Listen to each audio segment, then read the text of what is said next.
Sir एक सवाल अब देश में डिबेट भी शुरू होगी सर कि यूक्रेन जाना क्यों जरूरी था, क्यों जा रहे हैं, क्या मैकेनिज्म यहाँ भी डेवलप किया जाएगा, जो जिनकी दूरी रह गई है या जिनको बीच में छूट गया उनकी भी चिंता है, उसको लेकर भी सरकार अपने लेवल पर कुछ सोचेगी सर?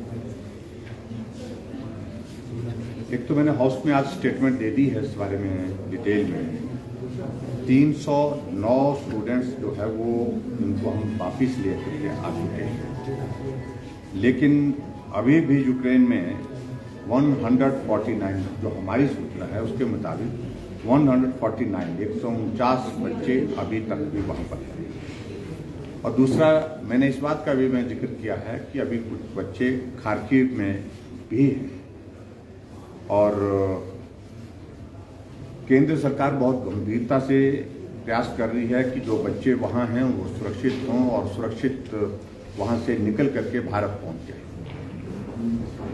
और मुझे इस बात की प्रसन्नता है कि पिछले 2 दिनों से जो ऑपरेशन गंगा यानी कि भारत वापस लाने के लिए उन लोगों को जो वहाँ फंसे हुए हैं जो प्रयास हुए हैं वो उसमें बहुत बड़ा जो है वो जोर और पूरी ताकत के साथ जो है सरकार कर रही है कि नंबर ऑफ फ्लाइट्स भी बहुत ज़्यादा इंक्रीज कर दी गई है। नंबर ऑफ फ्लाइट्स के साथ साथ में वहाँ से बच्चों को निकालने के लिए भी जो एफर्ट्स किए जा रहे हैं वो बड़े स्तर पर किए जा रहे हैं। और मैं उम्मीद करता हूँ कि बहुत जल्दी हमारे हिमाचल के सभी बच्चे वापस अपने घर पहुँच पाएंगे। दूसरी बात, जहाँ तक आप पूछ रहे हैं कि भाई क्यों ये बच्चे जाते हैं, और बच्चे वहाँ ज़्यादा बच्चे जितने भी वहाँ पर जो गए हैं मेजॉरिटी स्टूडेंट्स हैं वो, और मेडिकल डिपार्टमेंट में वहाँ पर MBBS की वहाँ पर वो ट्रेनिंग कर रहे हैं, शिक्षा ग्रहण कर रहे हैं। और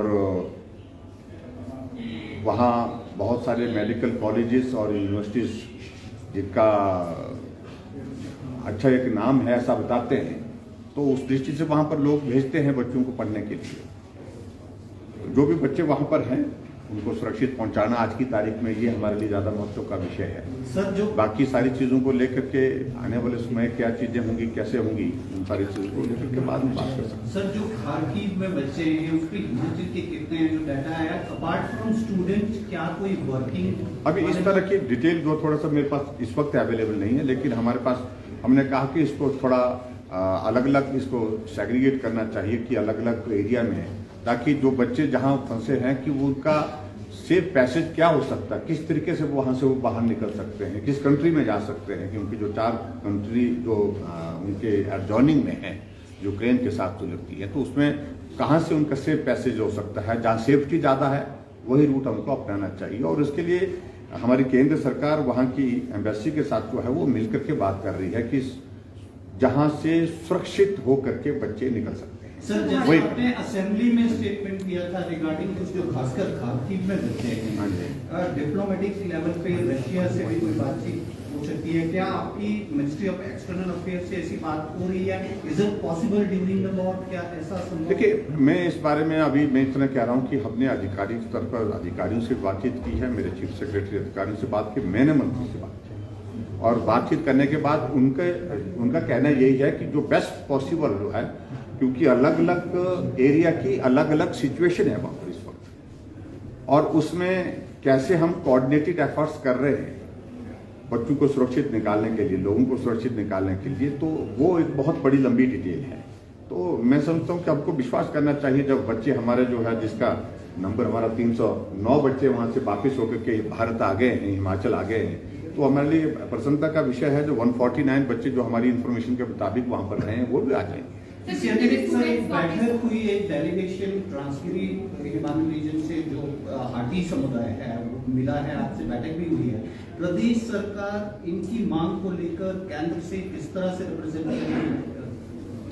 देखिए, हाटी समुदाय की बहुत लंबे समय से मांग है कि उनको ट्राइबल में दर्जा मिले, और हमारी सरकार ने पहले भी प्रयत्न किए हैं, प्रयास किए हैं। मैं पहले भी गृह मंत्री जी से मिला हूं, मैंने गृह मंत्री जी को लिखा भी है पहले, और अभी हाल ही में इस सारे विषय को और भी तेजी से आगे बढ़ाने के लिए हम प्रयास कर रहे हैं। अभी हाल ही में हाटी समुदाय की एक जो है वो एक जनरल एक मीटिंग हुई थी, कुंबली जिसको बोलते हैं, महाकुंबली, वो उन्हें आयोजित की थी। उसके मुताबिक उन लोगों ने अपने इश्यूज को लेकर के वहाँ पर अपनी बात की है। आज मुझसे मिलने आए थे, तो हिमाचल प्रदेश सरकार की ओर से जो रिपोर्ट हमको जो है आरजीआई को भेजनी थी, तो वो हमने पॉजिटिव बना करके भेजी है। और ऐसे में हम कोशिश कर रहे हैं गृह मंत्रालय के साथ और गृह मंत्री जी के साथ बात करने की कि हम इस कम्युनिटी को, इस एरिया के जो जिसमें हमारे 3 विधानसभा क्षेत्र मुख्य तौर से सिरमौर जिले के आते हैं, तो उनको इस दर्जे को देने में सफल हुआ। हमें भी इस बात की खुशी होगी। और वहाँ बात भी सच्ची है कि एक भाई उनका जो है वो ट्राइबल में है, दूसरा भाई ट्राइबल में नहीं है, क्योंकि जो जौनसार के एरिया में लोग बस गए तो वो ट्राइबल का दर्जा मिल गया। तो ऐसे में उनकी एक बात इस प्रकार की जो है वो जायज है, उसको हम पूरा सहयोग और समर्थन और सर, सदन में बजट अनुमानों पर चर्चा हो रही थी। नेता प्रतिपक्ष मुकेश अग्निहोत्री ने साफ शब्दों में कहा कि सरकार 6,276 करोड़ का नया लोन लेने वाली है। 31 मार्च तक ये 70,000 करोड़ के करीब पहुंच जाएगा। आप ऐसे इसीलिए मैं कह रहा हूँ कि मुकेश जी पता नहीं क्यों जल्दबाजी में है, और वो जल्दबाजी में उस वहां दिख रहे हैं, इस तरह से दिख रहे हैं कि अकेले को ही जल्दी लगी है। आज तक जितने भी आंकड़े उन्होंने दिए हैं, उन आंकड़ों पर अगर हम नजर मारें, कभी ये 80,000 का बोलते हैं, 80,000 करोड़ का लोन हो गया। फैक्चुअल पोजीशन है कि 63,200 करोड़ रुपीज का लोन हुआ है। अपनी गवर्नमेंट में कांग्रेस ने 28,000 से ज्यादा का जो है 28,000 करोड़ से ज्यादा का लोन लिया है पिछले 5 सालों में, जब वो सत्ता में थे ये लोग। और अब मतलब जो लोन लिया है उसके कंपैरिजन में हम बहुत कम हैं अभी भी, लेकिन फिर भी इसके बावजूद हम कहां मना कर रहे हैं लोन लेना। उन लोगों की नालायकी की वजह से आज हिमाचल प्रदेश की व्यवस्था है। सरकार कोई भी हो, ABC कोई भी, सभी सरकारों को आने वाले समय में व्यवस्था को संचालित करने के लिए, चलाने के लिए लोन लेना ही पड़ेगा। इसके सिवाय और कोई रास्ता नहीं है।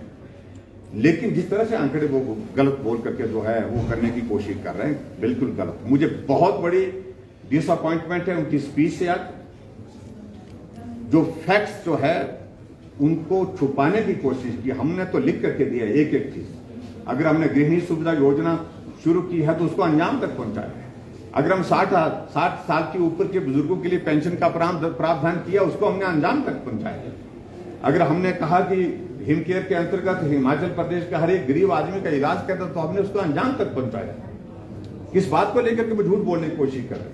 एक भी बात सत्य जो हमने कही है, एक भी बात जो है, एक बात उसमें सत्य है, कोई भी इसलिए राजनीतिक मकसद बस यही आंक बोले जा रहे हैं, जाने वाले हैं, आने, जैसा कि भैया जाने वाले के बाद वही आने वाले। अभी मालूम नहीं उनकी ही पार्टी में क्या कौन आने वाले, क्या कौन होने वाले हैं, मालूम नहीं। लेकिन इतना मैं जरूर कहना चाहता हूं, भारतीय जनता पार्टी की हमारी सरकार, हम कमिटमेंट के साथ पहले दिन से काम में लगे हैं और अंतिम दिन तक हम काम करेंगे। और आने वाले समय में जब चुनाव होगा तो गुंजाइश नहीं होगा, आने वाले भी हम ही होंगे और जाने वाले वही होंगे। ठीक, थैंक यू।